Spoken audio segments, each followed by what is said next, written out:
the project today is a couple of repairs to this bulldozer. So it's running really good. There's just a couple of things I'd like to tweak on it to make it better. So let's get right into it.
All right, that's looking a lot better. The first thing we're going to tackle is some stuff under the seat.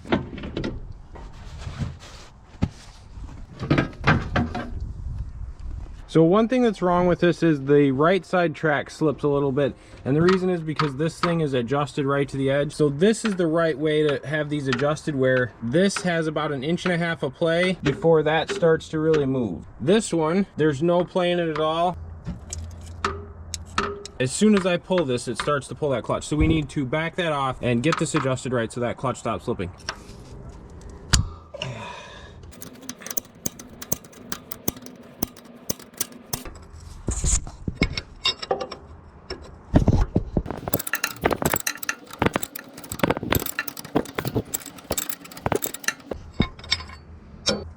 So the real trick here is to not drop your tools down into that cavity, which may or may not result in you never getting them back. And up top, so that's probably a lot more, but they're the same. Like, that's where they engage, so they're both even. That's what I want.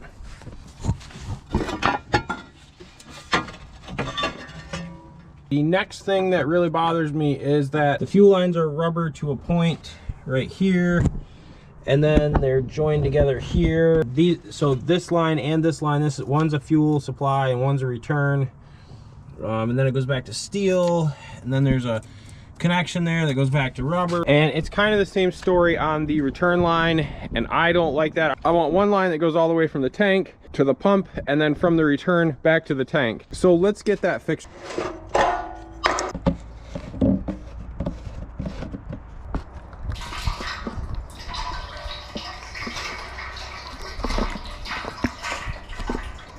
So this will help the diesel fuel from gelling up in the winter time.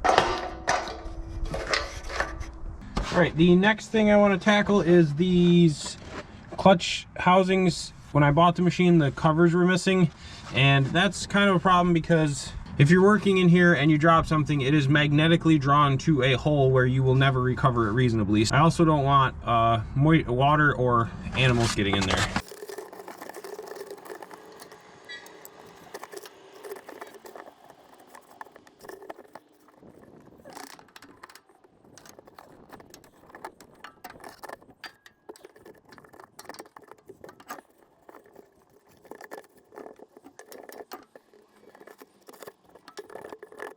All right, so now we can see where the holes have to be exactly.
to duplicate the process on the other side. All right, that side's fixed. That'll just keep stuff from falling into the abyss. I was also looking at the fuel lines, and that's gonna fall under the category of if it's not broke, don't fix it, and it's not broken, so I'm not gonna fix it. I also bolted the seat on, so let's go try this thing. Cold start video. Dude,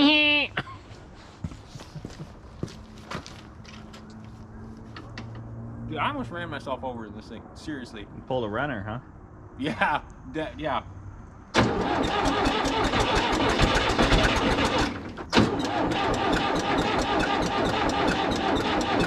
Sounds like the battery's dead. Shocking. They're bad.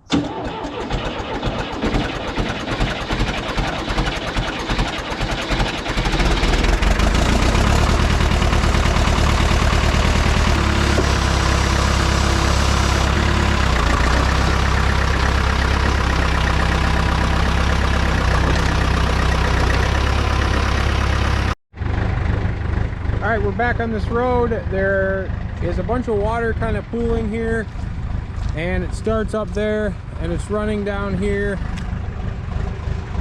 and it's staying in the road. I want to get it to run over there to where this kind of ditch is here.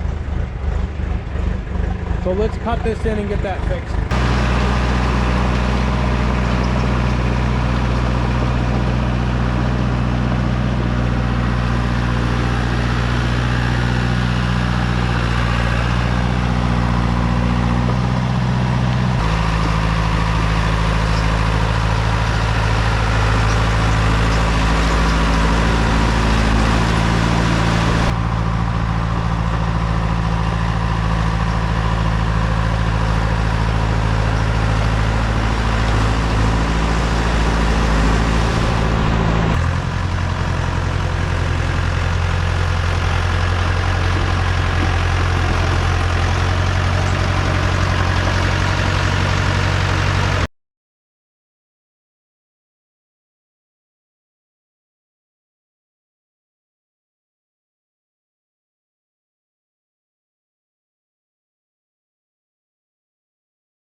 All right, that's looking a lot better.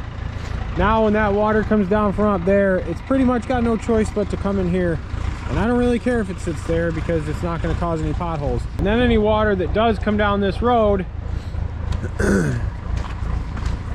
because there's a high spot right here, I cut this side off so the water will come down here. It'll hit that high spot and it'll run off the side of the road. There won't be any standing water.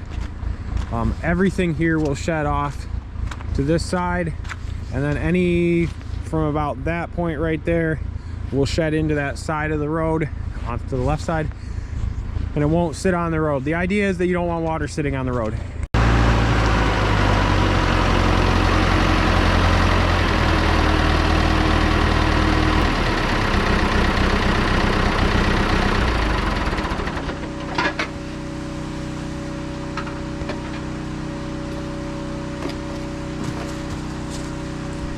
Those repairs worked well. The steering clutch is working like it should.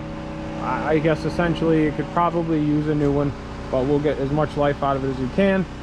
This track tensioner is definitely going to need to be replaced in the future, but right now I'm happy with it. It definitely does an excellent job and I'm pretty happy with it. All right, let's get on to the next project.